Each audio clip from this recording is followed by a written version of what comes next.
Have you ever stood in the dark, watching everything burn, and felt nothing but clarity?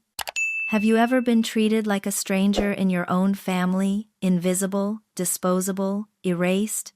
My name is Olivia Marshall, and what I am about to tell you is not a story about revenge. It is a story about a woman who was handed a ruin and built an empire from the ashes. The night Belford estate burned, the sky above Charleston turned the color of a wound. I stood across the street, still and quiet, while the flames climbed the walls like they had been waiting years for permission. The heat pressed against my face, and the smell of burning wood and melting copper filled the humid southern air. My twin sister Sophia was on the curb, her designer dress catching the orange glow, her phone still raised, still live streaming, even as the roof caved in behind her. She was screaming something about faulty wiring and crying the kind of tears that look beautiful on camera. I did not move toward her. I simply reached into my coat, pulled out a sealed envelope from the Charleston Police Department, leaned close enough for her to hear me over the sirens, and said quietly, "I left the warnings, Sophia. Every single one of them.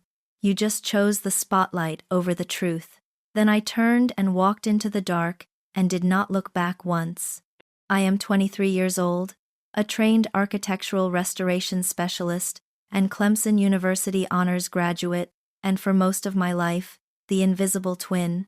Sophia and I came into this world together, but from the moment we could walk, our parents, Margaret and Richard Marshall, made it perfectly clear we were not equals. Margaret was polished, calculated, and image-obsessed, the kind of woman who managed her family like a personal brand. Richard was quieter, but silence can be its own form of cruelty. Sophia was their masterpiece, their investment, their favorite headline. I was the fine print, the budget line no one reads. For 23 years I told myself that if I worked hard enough and stayed patient enough, they would finally see me. I was wrong. But standing in front of those flames that night, I was no longer waiting to be seen. Everything started at the Harbor Club, the night I finally understood I had never truly been their daughter at all.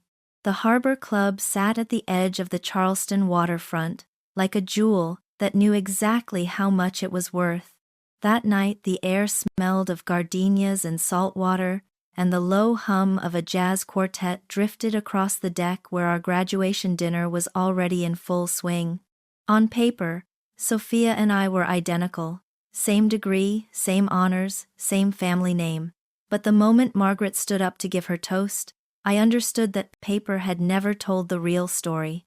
She raised her crystal flute and smiled the smile she reserved for photographs and people she wanted to impress. She spoke about hard work, legacy, and pride.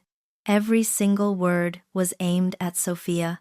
I sat with my lemonade going warm in my hand and watched my mother look straight through me like I was a window, not a person. Then Richard reached into his blazer and produced a sleek rose gold key fob, turning it slowly so the whole table could catch the gleam. He announced that Sophia's new apartment, 28th floor, full harbor view, fully furnished, was ready and waiting. $1.8 million of parental love delivered. While the guests erupted in applause, Sophia threw her arms around them both, already murmuring about which corner of the balcony would photograph best. I did not move. Then Richard's hand reached across the table again, but this time there was no ceremony, no warmth. 3 brass keys hit the marble surface with a dull, hollow clatter. Margaret did not look at me when she spoke. She said there was a property on Crestwood Lane that needed some attention, and that I should think of it as a canvas for my restoration degree. I picked up those keys. The metal was cold and rough with rust. I looked at the rose gold fob in Sophia's hand, then back at the corroded brass in mine. This was not an oversight. This was a message, delivered in front of witnesses, with a smile. I drove to 14B Crestwood Lane alone, in the dark, with everything I owned in the back of my car. What I found was not a house, it was a dare. The porch sagged. The ceiling carried water stains shaped like old wounds. The air inside was thick with ash and decades of neglect. Most people would have walked away. I pulled out my notebook and started measuring walls. I spent every dollar of my $52,000 scholarship fund, plus 4 years of saved wages, on materials, tools, and raw determination. There were nights I slept on the bare subfloor because I was too exhausted to reach my car. My hands became a map of blisters and small scars from the sander and the jagged edges of reclaimed oak. I polished every single floorboard by hand until they glowed like amber in the afternoon light. When the last room was finished, I opened my wallet and counted $340. That was everything I had left. So I walked into a downtown pawn shop and handed over the diamond-encrusted watch Margaret and Richard had given me at graduation, a prop for their Harbor Club photos. Nothing more, and walked out with $7,200 in cash. I used their vanity to fund my liberation. Deep inside the house, hidden behind a warped panel in the back closet, I found something unexpected, a small ceramic angel, cracked and scorched, one wing missing, its face half melted from an old fire. Sophia had broken it during a childhood tantrum, and no one had ever bothered to save it. I repaired it the same way I had repaired everything else in that house, carefully, precisely, with my whole heart, and placed it on the windowsill where the morning light would find it first. It was broken, but still standing. Just like me, I thought I had finally found solid ground. I had no idea they had been watching every nail I drove into those walls and were already planning to take it all away. I thought the hardest part was already behind me. I was wrong. She did not knock. Margaret walked through the front door of 14B Crestwood like she owned the place, because technically, on paper, she still did. She moved through the rooms I had rebuilt with my own hands, dragging one manicured finger along the wainscoting I had spent 3 weekends restoring, making a slow, satisfied sound like she was appraising an investment that had just matured. Outside in the silver SUV, Sophia sat perfectly still behind oversized sunglasses, the posture of someone who already knew what was coming and had chosen not to watch. Margaret set her leather planner on the butcher block island I had built from scratch and spoke without looking up. She told me Sophia's Harbor View apartment had been repossessed. The influencer career, she said flatly, had not quite managed to service a 7-figure mortgage. Then she raised her eyes to mine, and what I saw there was not guilt, it was calculation. She said, "Since the deed still carries your father's name and mine, we are reclaiming the asset. Sophia needs a fresh start somewhere already taken care of. You have 48 hours to vacate." The room went very quiet. I looked at the walls I had rebuilt, the floors I had polished on my knees, the fixtures I had wired myself. Then I looked back at her and said, keeping my voice perfectly steady, "Do you understand that I put over $52,000 of my own money into this house?" She did not blink. "You have lived here rent-free for 2 years. Consider it even." I held her gaze for one long moment. Then I nodded slowly and said, "All right, the house will be returned exactly as it was meant to be." She took that as agreement. She had no idea what I meant. The anger I felt that afternoon was not loud. It was cold, clean, and precise, the kind of clarity that does not waste itself on tears. By midnight, I had made 3 phone calls. A professional logistics team arrived in 2 unmarked vans. I had kept every receipt, every invoice, every proof of purchase, all of it filed and registered under my name. The custom Navy cabinetry came off the walls first. Then the high-end appliances, the designer lighting, the smart home safety system I had installed to protect the old wiring from becoming a disaster. Then I removed the upgraded electrical panel and left in its place exactly what had been there before, frayed, exposed, and dangerous. On the breaker box, I fixed a bright red tag that read, "Do not operate hazardous." I reinstalled the original damaged wooden door, in place of the red one I had painted myself. On the bare kitchen counter, I left two things, the rusted keys, and a folder containing every written warning I had ever issued about the structural and electrical condition of the property. As the first gray light of morning pressed through the empty windows, I walked through the house one final time. The warmth was gone. The color was gone. It smelled like dust and everything I had found when I first arrived. They had given me a ruin. I had given them back exactly that. What I did not yet know was that the most devastating chapter of this story had nothing to do with the house. What was waiting for me in a downtown law office would not just change my circumstances. It would rewrite everything I thought I knew about my own identity.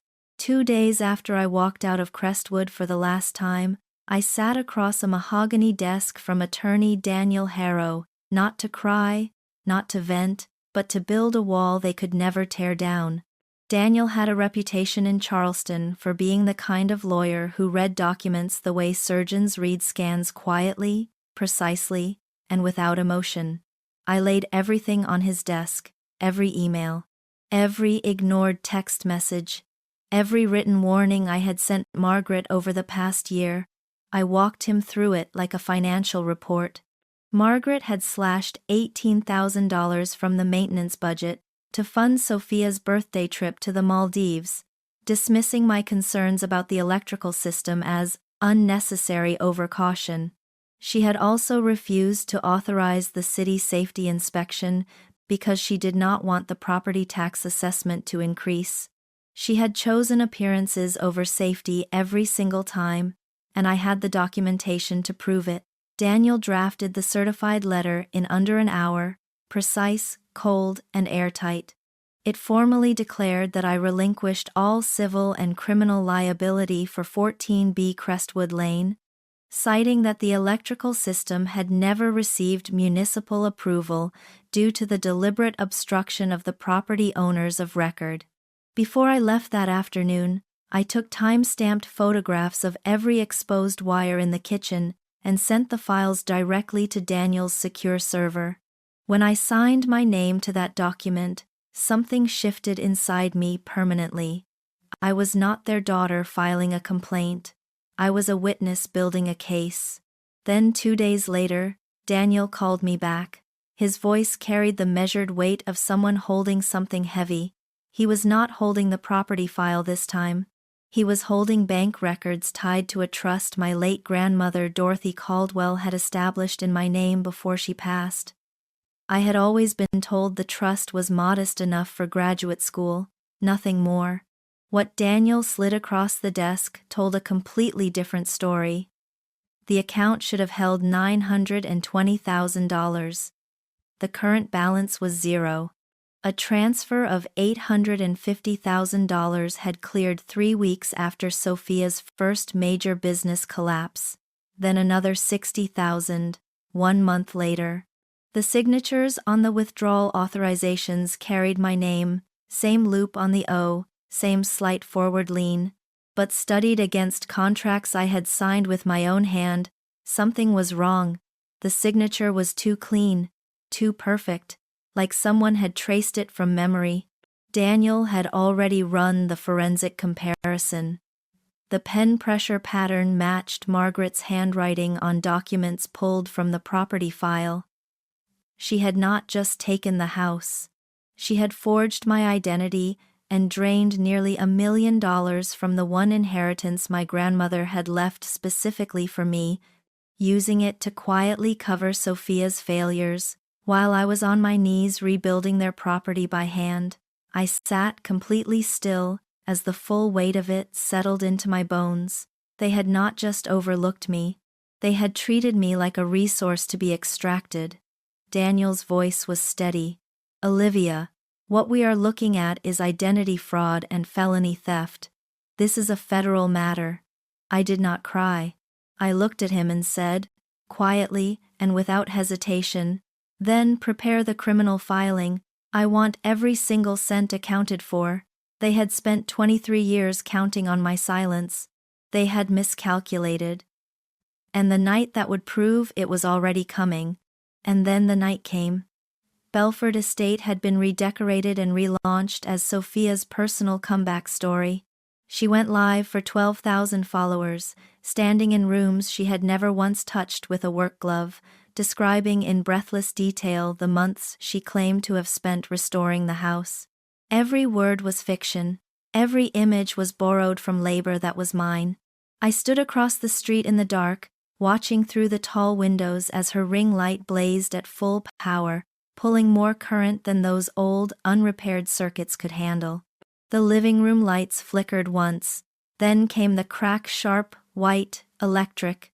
Black smoke curled from the roofline, the music died, and then Sophia screamed. Guests flooded the lawn. Sirens rose in the distance. Margaret and Richard's SUV screeched to the curb, and my mother crossed the lawn toward me without once checking if anyone was hurt. She grabbed my arm, her voice shaking. "Tell the insurance company you certified the electrical work. They will pay $3.5 million. Please. Do this for your family." I reached into my coat and placed the certified legal letter directly in her hand. I said, "The insurance company will not be writing a check." I forwarded every warning and every refusal you signed to their investigator weeks ago. In South Carolina, that is called gross negligence. You did not just lose a house, Margaret. You lost the right to be compensated for it. Her voice dropped to a whisper. "You cannot do this to your own family." I looked at her one last time, the woman who had forged my name, drained my inheritance, and handed me a ruin with a smile.